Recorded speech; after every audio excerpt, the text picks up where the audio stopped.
Hello friends, welcome back to my channel Deep classes, जिसमें हमारा आज का टॉपिक है एमटी के सृजन एवं कहानी संबंधी विचारों का उल्लेख कीजिए। आज के वीडियो में हम इस क्वेश्चन के आंसर को जानेंगे, लेकिन उससे पहले अगर आप हमारे चैनल पर नए हैं या आपने अभी तक हमारे चैनल को सब्सक्राइब नहीं किया है तो इसे सब्सक्राइब कर लें, जिससे हमारे आने वाले वीडियो के सभी नोटिफिकेशंस आप तक पहुंच सके। साथ ही एमएचडी से रिलेटेड अदर वीडियोस के लिए आप हमारे चैनल की प्लेलिस्ट में जाकर उन्हें देख सकते हैं। तो चलिए बिना देरी किए हम अपना आज का टॉपिक स्टार्ट करते हैं। कहानी लेखन संबंधी एमटी की कहानीकार की शिल्पशाला और कहानीकार की कला नामक पुस्तकें प्रकाशित हुई। इन पुस्तकों में उन्होंने कहानी रचना संबंधी दिशा निर्देशों के साथ सृजन संबंधी सुचिंतित विचार भी दर्ज किए।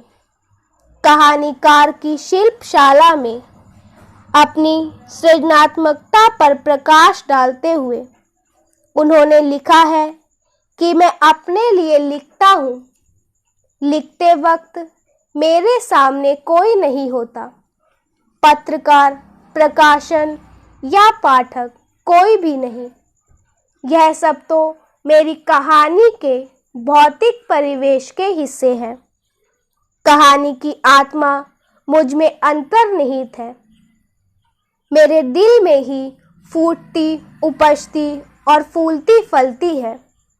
सृजन के दौरान रचनाकार द्वारा अनुभूत आज़ादी के बारे में विचार करते हुए वह कहते हैं कि सृजन के दौरान मैं ऐसी स्वतंत्रता से गुजरता हूँ जो जिंदगी के किसी भी पल में अनुभूत होती नहीं है। सृजन के दौरान मैं मालिक या बंदा नहीं हूँ। घर, दफ्तर, सड़क एवं समाज में मैं अस्वतंत्र, दुर्बल एवं गुलाम हूँ, लेकिन सृजन की दुनिया में राजा एवं प्रजा मैं खुद हूँ। असंतृप्त आत्मा को कभी कभार हासिल असुलभ पल एवं आज़ादी के लिए मैं लिखता हूँ। एमटी के ये विचार बताते हैं कि कहानी लेखन उनका शौक नहीं, बल्कि कठिन कर्म और विचारों की मुक्ति का माध्यम है।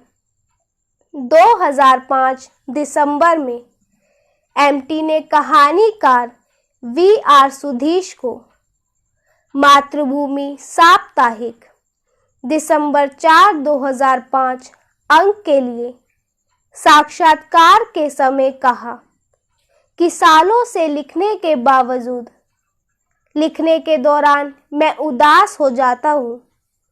अपना कार्य जारी रखने के प्रति संदेह होने लगता है। आगे बढ़ने के आसार होने पर खुशी होती है।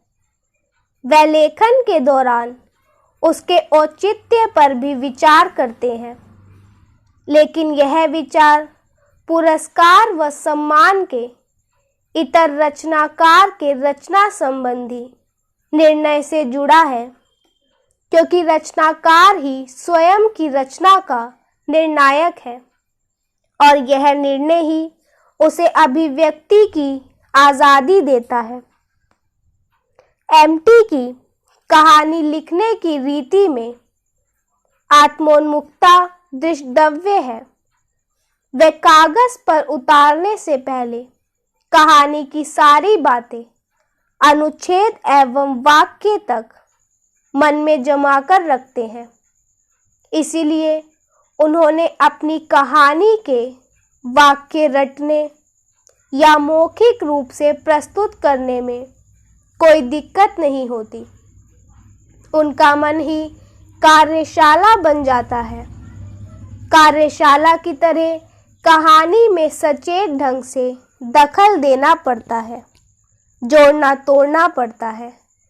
कहानीकार की शिल्पशाला उसका मन ही है। मानसिक कार्यकलाप भाषा के जरिए ही चलता है, इसीलिए कार्यशाला को भाषा भी कह सकते हैं। रचना प्रवृत्ति के संबंध में उन्होंने लिखा है कि कहानी रचना कोई आत्मविस्मृति की बात नहीं है।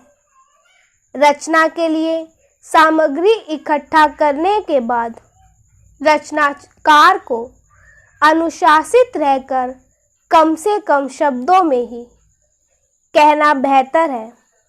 गैर जरूरी चीज़ों को कहानी से ज़बरदस्ती निकालना ही कहानी रचना का अनुशासन है। एमटी की सबसे प्रिय विधा कहानी है।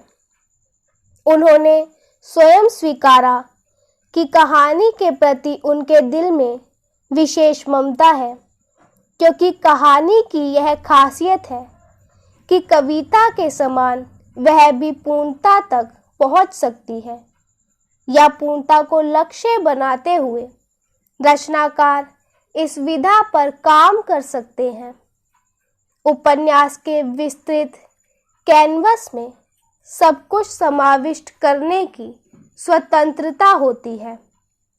डॉक्यूमेंटेशन के लिए ऐसी बातें भी लिखनी पड़ती है जिनमें भंगिमा की ज़रूरत नहीं होती, लेकिन कहानी में शब्द हो या वाक्य, कुछ भी गैर ज़रूरी लिखना वाजिब नहीं है। कहानी में उसके कथ्य विस्तार, पात्र संरचना, सौंदर्य बोध आदि सभी के लिए काफ़ी सावधान रहना पड़ता है। वह मानते हैं कि कहानी का शिल्प कथ्य के अनुसार ही रूपायित होता है।